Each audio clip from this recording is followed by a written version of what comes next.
while you're away, I just said, one example of this would be Jamaica, which people don't really realise was, a part of Britain. Jamaicans felt British when the Windrush generation, as you point out in the book, came here. They felt British, and they were sort of pretty horrified by the hostility that was shown to them by lots of.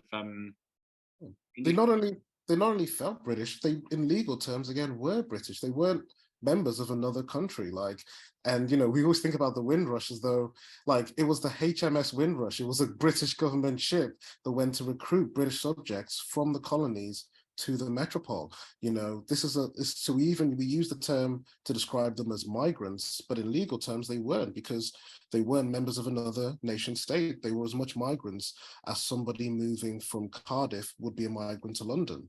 It's within the same jurisdiction.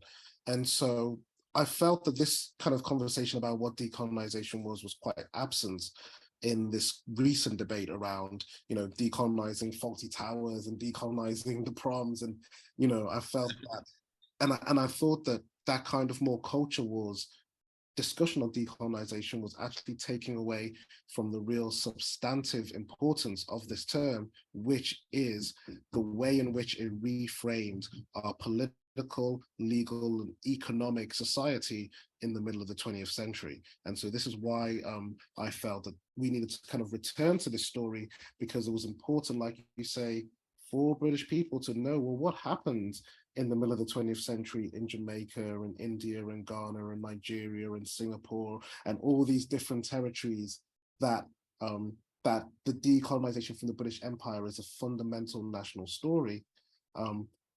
And in Britain, we know so little about this. We know so little about how did Singapore become independent?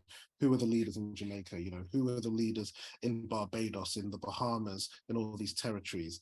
I always describe it. It's almost like, if something really important happened to you in school, like some really horrible thing, you fell in love with some girl and she turned you down, or you weren't invited to some party, or somebody bullied you, meet them years later and it's this huge thing for you, and they're always like, what, really? I don't remember. I didn't invite you to which party? What year was that?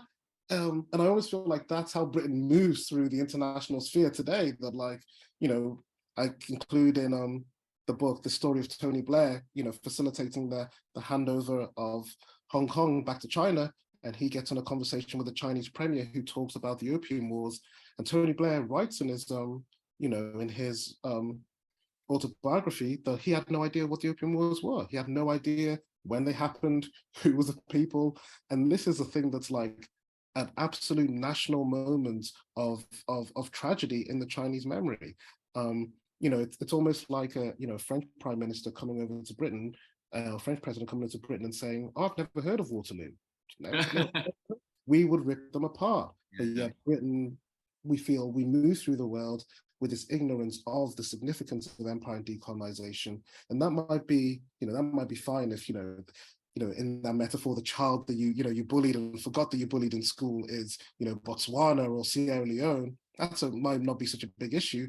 But if it's India, which has now overtaken Britain as the 5th largest economy in the world, if it's China, if it's Nigeria, which all economic analysis assume is going to be the economic superpower of the 21st century, well, that's a much more difficult problem in terms of how Britain navigates the world over the next few decades.